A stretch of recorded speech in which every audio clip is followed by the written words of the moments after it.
we're going to end this lesson talking about our two different types of special cases. So normally we're going to get one solution, either x comma y or x comma y comma z. But during rare occasions, we will get parallel lines, which give us no solutions, or infinitely many solutions. So here's an example of our two rare solutions. Example 4 says the reduced row echelon form of a system of linear equations is given. Write the system of equations corresponding to the given matrix. Use x, y, and z as variables. Determine whether the system is consistent or inconsistent. If it is consistent, give a solution. If it is consistent, give a solution. Okay. The only thing that makes something inconsistent is when it has no solution.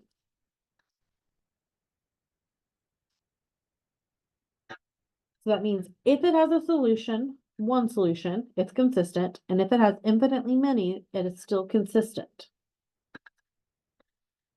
Okay, so first equation here on example 1 reads 1x, or just x, equals 1.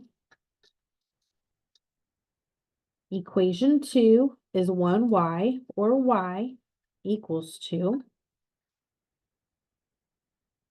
And equation 3 is, what? I've got 0x, 0y, 0z, so I have 0. I have nothing on the left side of that equation, and it equals 3. Because this is a false statement, that makes this inconsistent.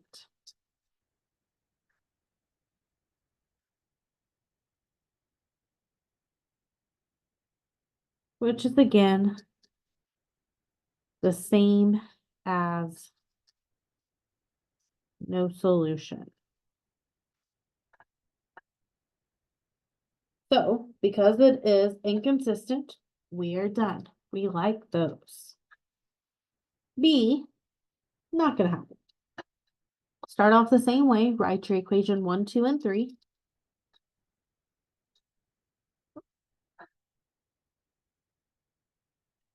So equation 1 reads 1x, or just x. We have no y, but 2 z's. And that equals 4. Notice this one doesn't have a bar. If you want to add a bar in there, you can. It's not always going to have it. So if you don't see it and you want it, you can add it. Equation 2 says 0x's, but 1y, or just y, plus 3z, and that equals 5. And then equation 3 is 0x, y, or z, so 0 equals 0. Because this one is a true statement, and let's go ahead and connect that. False means inconsistent or no solution. True means infinitely many solutions.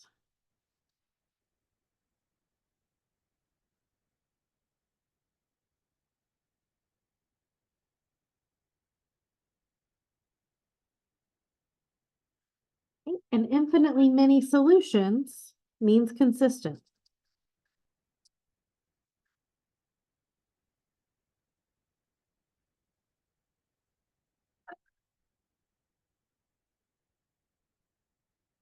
Okay, so as this is consistent, it says up here, if it is consistent, we have to give a solution. So what does our solution look like? Well, if my third equation here says 0 equals 0, we're going to say that z can equal any number. So we still have to figure out what does x and what does y equal. Well, x is only in equation 1, so how would we get this x here by itself? I'm not going to completely work it out, but we would subtract that 2z over. These would cancel, leaving x by itself. These are not like terms, and so x is going to equal 4 minus 2z or negative 2z plus 4, however you want to write that. Then we need to come up with y.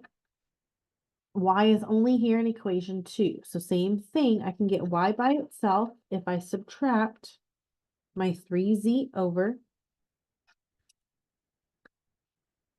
These are not like terms, so we cannot combine that. That is not 2z. Y is 5 minus 3z or negative 3z plus 5. Again, however you want to write that. Now, I'm pretty sure my math lab just wants this as your answer, but I like ordered pairs. We're still writing this as x, comma, y, comma, z. So x is 4 minus 2z, comma, y is 5 minus 3z, and if z is any number, then that is just z. This is my ordered pair here. In our learning objectives, it said we need to come up with a general solution. This is my general solution. Because we have infinitely many pairs, I can say if z is 1, then plug in 1 to these z's and get an ordered pair. I can say if z is 2, plug in z as 2 to these two here, and I can get an ordered pair. I can say that z equals 1.7 and plug in a 1.7 into these two z's and get another ordered pair. This gives me a general solution, or a formula, if you will, to find any of my infinitely many solutions.